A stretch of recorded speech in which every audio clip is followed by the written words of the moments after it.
we're here. Louise, I'm back. You're back. Yes, I'm so excited that you're back.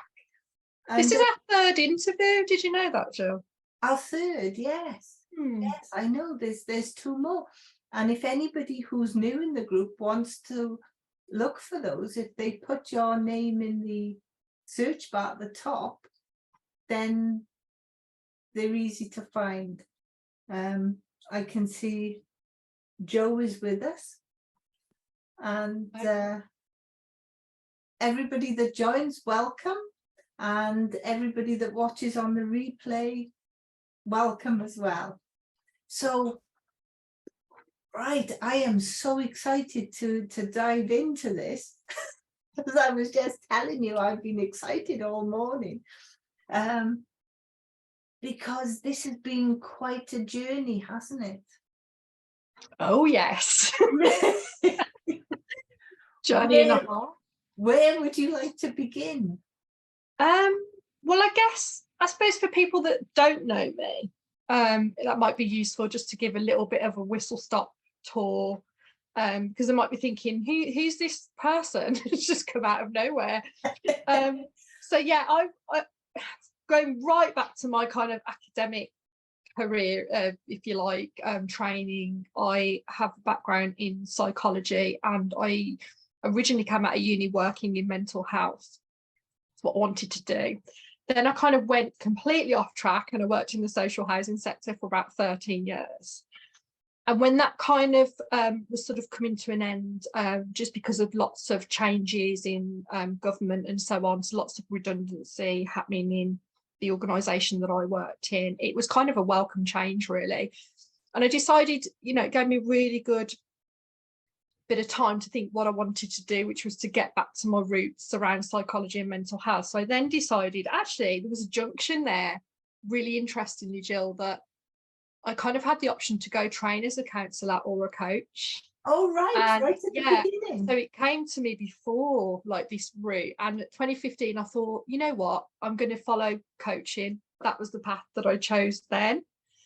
And so by 2016, I was fully trained as a coach. I launched my business, self-employed, and that's been an amazing experience. And then by 2017, I had evolved, if that's the right word, into, some people call it a niche, into working with bereavement and grief and loss. And that was all kind of drawing on my lived experience of losing my parents in very different circumstances, but I'd had a lot of kind of navigating that grief and loss journey for myself. So it just started to fall into place, and those are the kind of clients that I just naturally started to, I guess, attract.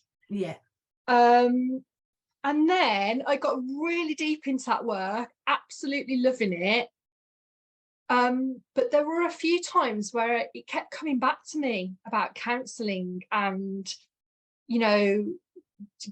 thinking about, was the timing right now to pursue this? Because I felt like sometimes working with grief and loss, that I was perhaps a little bit outside of my depth, or a little bit outside of my competencies at the time, and knowledge that I had available. So, and clients, understandably in that kind of work, want to go really quite deep into therapeutic work. So yeah, I guess the pandemic gave us all lots to think about. Yeah, it certainly did. And so by 2020, that was it. I just pressed the button and enrolled on that counselling course at the local college. And that's taken me a couple of years, obviously, to do. It's a very in-depth training. Yeah. And currently, alongside of all that journey, for the last 3 years, me and my husband have been in the process of adoption, as you know, Jill. Yeah. And that was a really long process, very emotional process. But halfway through my counselling training, we sort of got a week's notice that we were going to have a 10-week-old baby. I know. And so I'm just like, now I just look back at it. I don't know how I've navigated all this, but I have. and it's been a crazy roller coaster. I mean, that was such a lot to do, wasn't it? You know, I mean, Yeah. they were big things. Big things, and you know, I don't regret it, you know, for a single second now. It's just like, if I'd have had time to think about it, I might have talked myself out of either one of those things, doing them together. But it's been an amazing journey, and here we are now. He's now 18 months and he's thriving and he's doing so well, you know, absolutely besotted. And we've just been to court yesterday and had the official seal, so it's all done now. And it's just really exciting to be back building my private practice again, now as a counsellor and a coach. Yes. And yeah, lots to celebrate. Lots to celebrate, and very exciting future ahead. Yeah, let me tell you, Joe says, hello, beautiful friends. And she's also said, hi, Kim, but I can't see a Kim here. So I'm sorry, I can't say anything. DJ has joined us and says hello, and Renata is watching. Hi. Yeah. So I'm sorry if Facebook doesn't show me if somebody's here and I don't respond. Carol is with us as well. But if Facebook doesn't show me, I can't welcome anybody. So I'm sorry about that if that happens. Because I would, as you know me, Louise, I never leave anybody out or I know not welcome people in. So what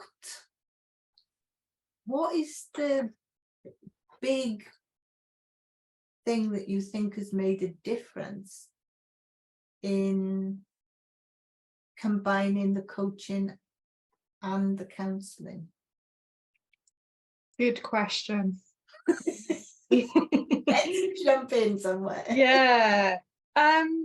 Right. So as I said, I kind of alluded to, I was working in sort of grief and loss, and there were times where I felt like I was really on the edge of my own, I guess, experience, knowledge, levels of competency, if you want to put it like that.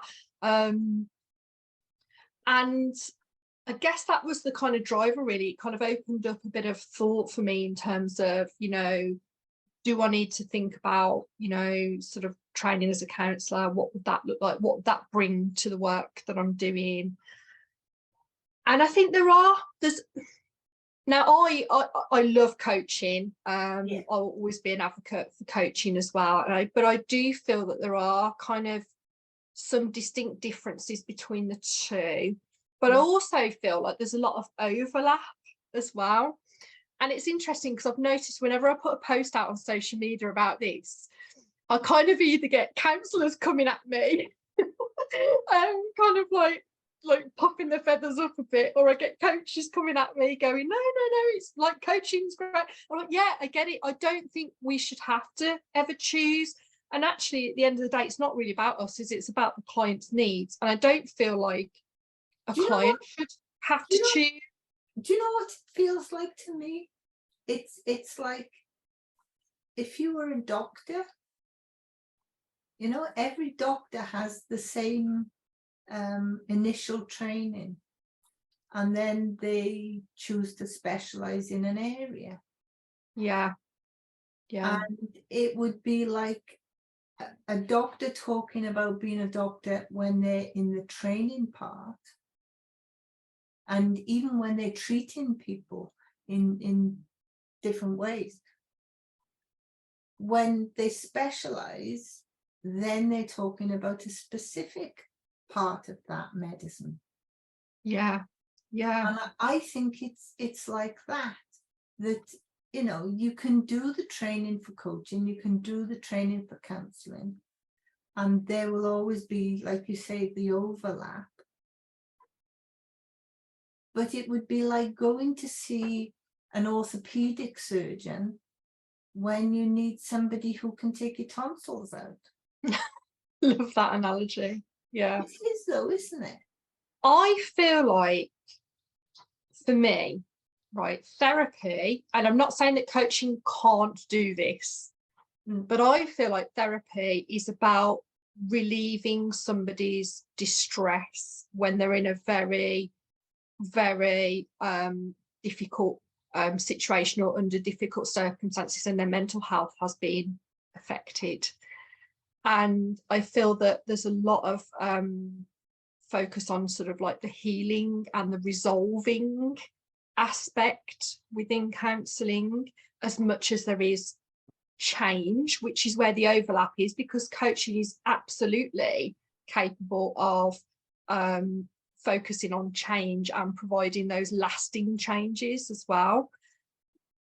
I also feel that coaching is a very future orientated process. Yeah. So very concerned with the what's and the whens and the how. Yeah.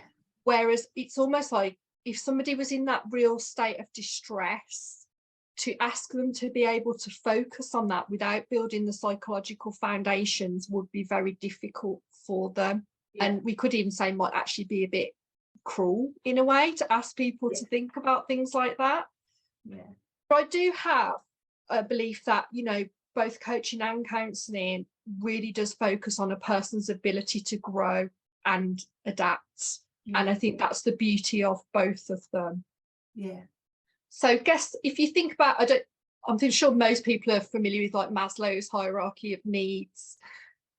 If you were like right at the bottom of that and you really, you know, your safety, your health, your mental health was compromised, your, you know, just not feeling like you're able to function, then I guess for me, the natural kind of suggestion to people would be to look at therapy. But I think if they're able to then build on that, going towards the top of self-actualization and, you know, their goal, meeting their goals and their aspirations, then coaching is absolutely perfect for somebody in that place, if that makes sense. And the thing is, we move up and down that hierarchy all the time, don't we? Depending on what's happening, it's not as neat and linear as that. Yeah. So yeah, that's where I feel kind of like the overlap is and maybe the slight differences are. So interesting. What I'd love to know, if you're working with somebody and they come to you and they say, I want to work with you, I want counselling, and then you're working with them and then you can see that actually where they're heading towards is coaching. Do you then have a conversation to say, this is now moving from counselling to coaching? And if they go down the scale again, do you say, now we need to move back into counselling? This is where it gets a bit complicated. Yeah, it does. So I've trained as an integrative counsellor, right? So that means I've studied lots of different styles of therapy and counselling and theory and models, from humanistic, person-centered to cognitive behavioural therapy to, you know, so for me, my mindset from the get-go of this is that I'm here to work integratively and to present with whatever a client needs, not just in the session or in the process, but in that moment. So it's really down to the moment. Right. So I make it very clear in my contracting when I work with clients initially that I am also a trained coach, and that if I felt that there may be something there I could draw on from my coaching, whether that be just the skills or a tool or a technique, or so, I would kind of share that and offer that to them and share it with them in the moment. And we would actually just naturally, so I guess I'm kind of very client-led and I'm just naturally following their journey rather than trying to make it into a linear kind of timeline of, right, you need counselling, now you need coaching. You know, it's all very kind of, for me, that's a truly integrative way of working. Yeah. Does that make sense? Yeah. And it's intuitive, isn't it? Yeah, it is. It is. I guess there's others out there who might just be working as counsellors or might just be working as coaches. And I think in my experience of doing that, that's when it's probably important to just know where your kind of boundaries and edges are, but also having that really open discussion with the client as well about that, and maybe where signposting or referrals need to happen. Because there are some counsellors out there who are very purist in their approach, Right. and so they will only work, you know, on the real deep stuff, and they won't venture into, you know, the kind of coaching territory as well. So it works both ways. Right. So I can see the beauty in the purist side of things in counselling and coaching. But there's something really more holistic to the whole person in integrating, isn't there? That's how I feel about it. Yeah. And of course, it's not even just coaching and counselling. So for me, I'm also, as you know, I teach mindfulness. I've done like NLP stuff. I've got these other kind of aspects to what I've done in terms of training and experience that, again, are all part of my integrative way of working.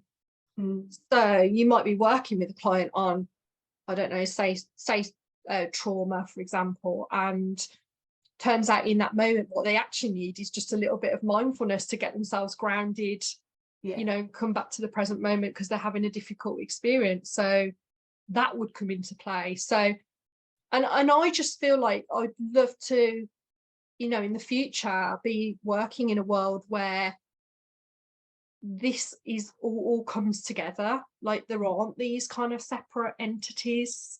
Yeah. For coaching. I mean, we're whole beings, aren't we? Yeah. You know, mind, body, and soul, and to separate it, to separate it. Do you think that then brings separation in a person? I don't know about a person, but I think it's something about, and some people, it's interesting, some people need that little bit of separation. They need to separate their journey, I think is what it is, rather than themselves.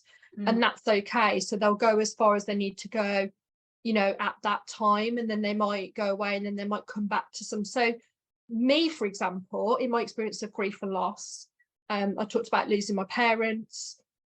I've been through all of it. I've had counselling because there were a point where I literally couldn't even get out of bed and just function, and I needed to be able to do that. Then there was another point in my journey where I found mindfulness, which we talked about on my interview with you, and how that came into my life because that was what I needed at the time.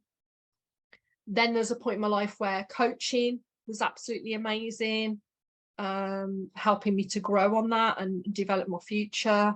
So I think it's less about separating yourself, more about the journey, and some people may need that. But then for other people, I've experienced like clients that come to me and they just kind of can't, they just struggle to separate things out or to prioritize or to know where to begin because there's just so much that's happened in their life. And so it's a journey in that place and time of just finding where they need to get to rather than actually starting from where they want to start, if that makes sense. It does make sense. And what came into my mind then as you were sharing that, like you said, mindfulness came in for you and you needed it at that time. And we all constantly look at new things, don't we, and train in something or do a course on it or become interested, you know, like NLP or whatever. But do you think there can be a danger of, because it's right for us at that time, and that it's so exciting, and we see so much like expansion in ourselves that we get a bit fixated and tend to push that towards everyone, you know, this is the answer sort of thing, rather than stepping back and saying, well, that's my experience, what do you need? Do you think there's a danger of getting caught up in that? Yeah. If Kim's still watching, she'll laugh at this, because our tutor was constantly talking and making reference to the wounded healer. So I don't know if you've ever come across that term, but I believe it's a book, or there's a couple of books actually with that title. And obviously the sort of underlying context of that is that, you know, those of us that have been through difficulties and navigated things in our lives, you know, big things, often want to then be the healers for other people. And yes, I think you're right that we kind of can sort of focus on what's helped us and what's worked for us, and want to be really keen and eager to go out into the world and heal others, you know, through this medium or this modality, whatever it is. I think what's significant for me about training as a counsellor versus the kind of coaching work that I did is that there's a lot of focus on the self in that training.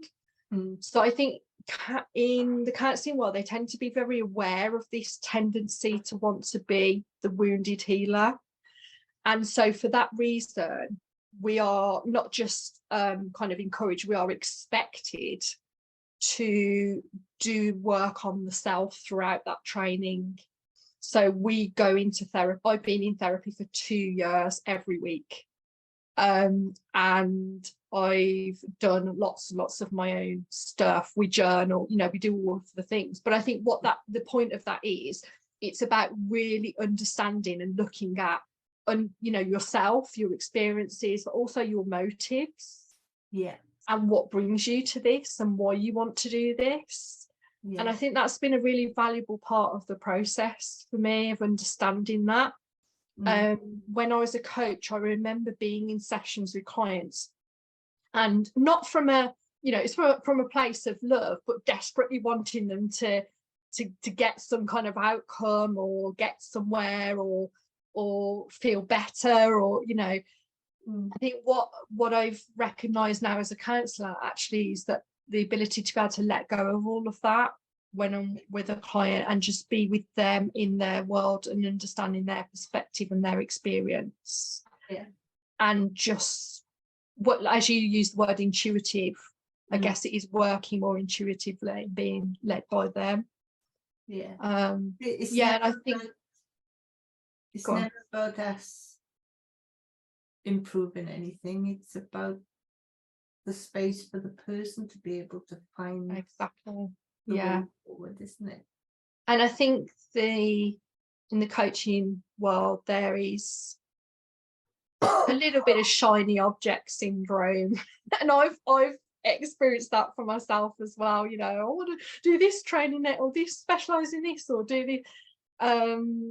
Whereas I think it's just because, although coaches are very naturally, I think, open to doing work on the self, and they are into self-development in a huge way, and I think that's how it starts. But I also think it just helps that in the counselling realm, if you like, there's that expectation that you continue to work on the self and question yourself and reflect on yourself.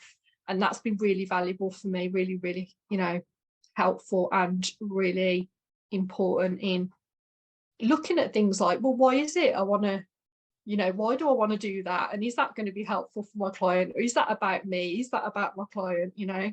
Yeah. And I mean, that's important with counselling and coaching, isn't it? Absolutely. Yeah. You know, and I believe we constantly keep meeting things, you know, because I think we live in a spiral. So we never work on something and then it's gone. It comes back and we can go deeper. And it comes around again and we can go deeper. So we can never say we get to a point where we can't be triggered. Oh, absolutely. Because that's just delusional, isn't it? Yeah. And actually, I think it could be harmful to believe that, not believe, but to force yourself into denying your feelings, to be able to sit there and say, I'm not triggered anymore. When really deep down inside, in that place deep down, you feel it. Yeah. It's not always that obvious either, I don't think, when those triggers occur. So we think of being triggered sometimes as being very like an emotion goes off and it's very obvious. But actually, what I've come to realize is that can be quite subtle experience as well. So I've had an experience where I came away from a session and then, initially felt fine because I was like, I get, like, I suppose like a lot of people, I feel quite good after a session in a way that I've, done my work. And then, so later on in the day, started to feel all of a sudden, like almost out of nowhere, very anxious. What's going on here? And I heard Gemma talking with you, was it last week or the week before, about how energies can cross as well, and how if we don't look after our own, and it was that sort of effect really that actually triggers something's happened in there, and I'm now all of a sudden having this experience that a client has shared with me, like perhaps 3, 4, 5 hours earlier in the day. And I was thinking the other day, and I think it's quite interesting, when we talk about fears and we think fears can be irrational, and we're often told, well, there's no saber-toothed tiger coming after us anymore, and all the fears are back from then. And why would we have a fear of spiders? Because it's just a spider. And what I thought about over the weekend is, it's not irrational to have a fear of spiders. There are places in the world where a spider bite will kill you. There are places in the world where animals will kill you. And that energy from that fear is still in the united consciousness. So that energy of fear from people who, if they see a spider that could kill them, will sort of, got to get away from that. It's out there, isn't it? So we're going to pick up on that in the terms of consciousness. Those fears. So saying that fears are irrational may date back to saber-toothed tigers. No, they're with us now. Yeah. And as with any experience, whether that's fear, anxiety, depression, whatever somebody's experiencing, at the end of the day, it's very real for them. Yeah. Regardless of what other people see from the outside, whether they feel it's irrational or not. And so I think, whether you're a counsellor or a coach, it's really important. I think, again, another aspect of sort of personal reflection and training is about how well can you sort of normalise experiences for people and be open to their experience rather than just looking at it from our own experience. Yeah. And not brush it under the carpet or make it small. Yeah. Because that then brings shame, doesn't it? Of, I can't talk about that because it's silly. Yeah. Could do a whole nother live on shame. Yes. Yeah, we could. In Oh, the hello. future? Ben's just come to join me. So if Oh. anybody doesn't know, I've got a little dog and he's my office buddy. And he's just stretched and woken from his slumber. I love Ben. So what are the next steps for you? I wonder. Well, I think for me, I'm just, and that's a lovely coaching question, by the way, Jill. For me, I think I'm just like kind of trying to be in the moment now of just enjoying this process of building my private practice and adjusting, alongside that to motherhood. Yeah. Because that's a whole, again, we could even do a whole nother live on that, because I think there's so much gained from becoming a mum, but there's also the side that people don't talk about. There's actually quite a bit of loss there as well.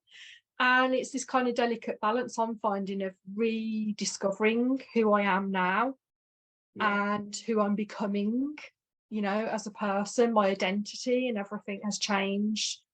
I've gone from being able to put my feet up and read a book and wash my hair when I want to now just focusing on, changing nappies and what does the little one need to eat for dinner. So I think it's a huge life change, isn't it? So I think for me, just being in that process of adjustment, I'm trying to take that experience.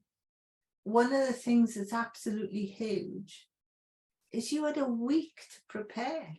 Yeah.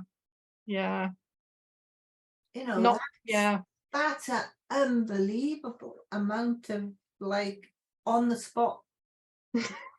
It's that's scary.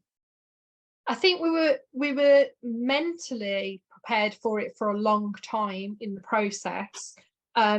But I think emotionally, there's only so much preparation you can do for that. And you just don't know until you get there. And then the whole thing in itself, I think we were about halfway through or towards the end of the pandemic. So we still weren't really completely back to normal, whatever normal is. But it was huge. It was like, a week to meet him, integrate him. And we were lucky in the sense that he was so young, because the integration process, I guess, would be a lot more complicated if the child was older. So for him, it was a kind of a who's going to take care of my needs right now situation. But we did have to rush off, buy nappies, we didn't have a pram, we didn't have a cot, we didn't have any of that stuff that I suppose when people are having a biological child would take their time to prepare, the room and all the rest of it and things. So it was a very different experience. A huge amount to do in a week. But I think and doing your counselling training. And I'd just gone into year 2. So it was at the start of the year where they were setting out kind of what we were going to be doing for the year ahead, what was going to happen, what's that going to look like. And of course, the second year is the most intensive. So I wrote 10,000 word assignments. I did 100 hours placement. I did a research project amongst all the other usual going to college and doing what we needed to do. And even that was a very different experience, because we were coming back to college after the pandemic as well. And there were, challenges we had to overcome in that process as well. And as a group, we'd been online for a year. So even that in itself was a big adjustment. So when I look back now, I do think, to take the time now to celebrate everything that I've come through and what I've achieved, I think is really important. And that's what I always say to clients as well. So I think, walking my talk. Celebrating all that you've achieved is really important. I'm celebrating you. Thank you. And I'm really thrilled, that you said yes to come in you today. It's been such a lovely way to break the ice for me coming back to social media after 2 years. Because it is, although I'll be honest, I don't think I completely missed it, not being on social media, but I also think I'd underestimated how much I'd normalised that as part of my routine, and also confidence building as a coach and getting myself out there in my business. Yeah. So I'm just finding my way with that really now, but it's so lovely to come back in here, Jill, and have this as a first experience, so thank you. Oh, I'm so glad you did. And I mean, I'm conscious of the time. I don't want us to run over, but is there anything that you really want everyone to know? Any pearls of wisdom, anything that your big takeaways? I just think on the subject of coaching and counselling, I did a little bit of research earlier, and I don't know how accurate these statistics are, but estimated in the UK that there's 25,500 coaches, and I guess that's the only ones that we know about through the organisations. Yeah. And then counsellors, I think this seems a bit on the low side, but it's estimated that there's 20,000 counsellors. However, if you marry that up with the fact that in 2021 there was 14.6 million referrals into talking therapy, and that's just the NHS statistics, people that were in need of therapy. Right. It just seems like how disparate is, like those numbers. And I just think we're all needed. That's the message from me. Like, I don't think, like I said, I'd like to be in a world where the two come together, and me and the BACP, British Association for Counselling and Psychotherapists, are talking more about coaching being integrated into counselling being the future, and looking at coaching competencies. And I just think we're all kind of adding value, we're all helping people, we're all helping to meet some of that need that people have right now. So I guess that's my... And do you know what I cannot understand? Everybody that does coaching, counselling, or any type of therapy wants the people that come to them to go out and live full, wonderful lives. Exactly. So why put anyone down? Exactly. So I guess that's what I'm saying. We're all coming from that same place of caring, empathy, wanting to help people. And I think the dynamic of coaching has changed now. So we've moved on from the days of coaching was just seen as the corporate thing that execs have, the leadership coaching and so on. I think actually now coaching is evident in social care, in education, in schools, in the health sector, in working with children.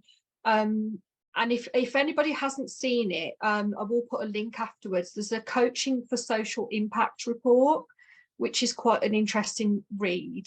Right. It's only a short document, but they've done a report on how coaching is making a social impact now. Yeah. So I just think, I'm glad that the BICP are embracing coaching as a division, but it's still calling it a division, so it's still got a separate entity. Yeah. So I just think, it's it'll be interesting to see how the future develops, really. But I think let's just keep knocking down the barriers and and knocking down the barriers between the different, being more together, being kinder to if you're a coach, be kind to all the therapists. The therapist, be kind to every other therapist. And please stop coming at me individually on social media. Yeah, because I straddle both, and I'm very happy to straddle both. And having a discussion of by asking you how you find this of benefit is a positive way of opening a discussion But just coming at you is closing everything down, isn't it?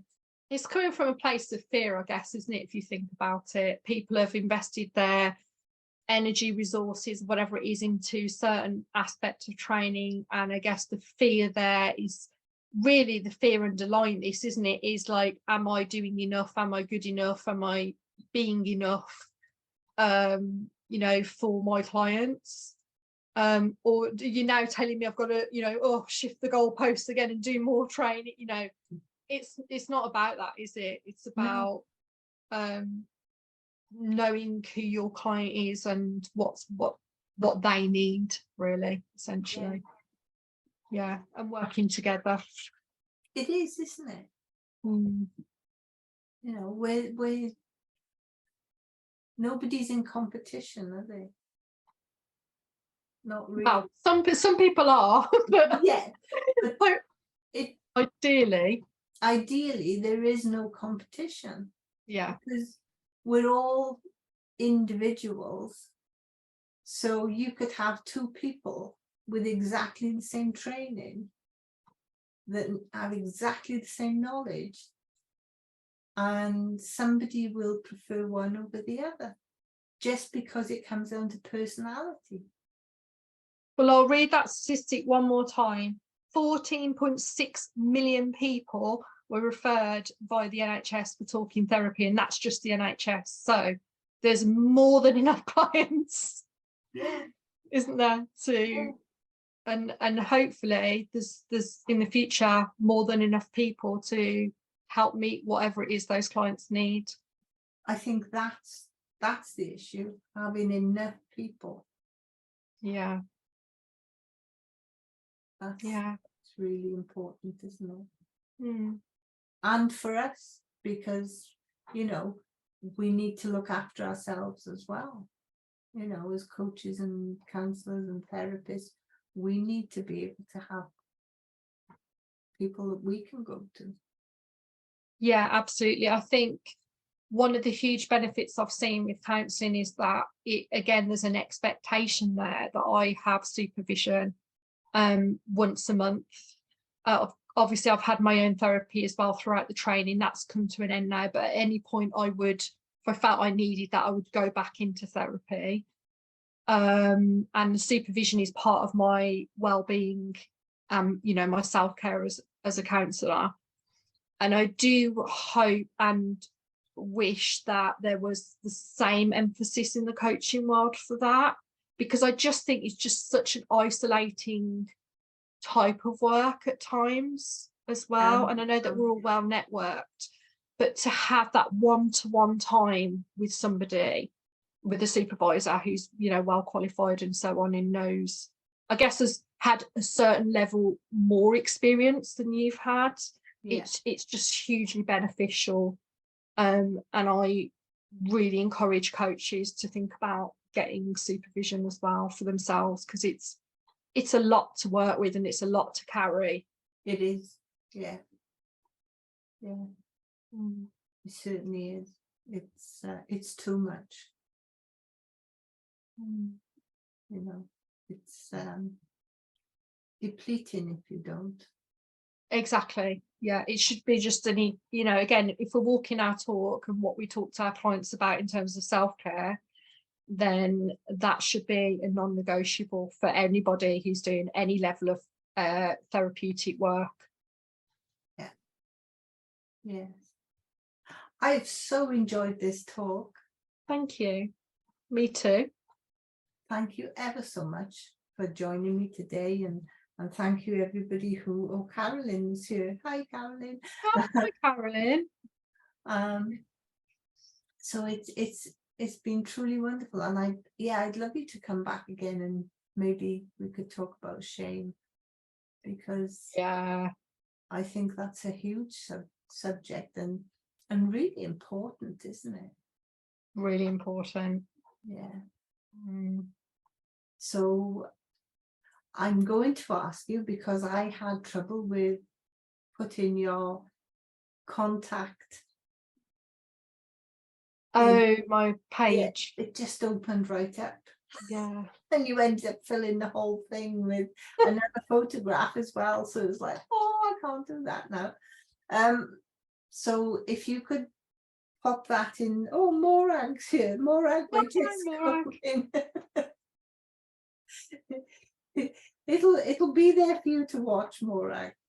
But if you could put your page details in the comments when we finish, so people can connect with you there. Yeah, of course. Yeah, that would be great. And it's yes, I look forward to you coming back again. Yeah, I look Thank forward you. to seeing who I can connect with as well. That's I always love to meet new people, and yeah. Great, thank you. Thanks, Jill. And thank you everybody who's here. Sorry you got here late, Morag. And thank you everybody who watches on replay.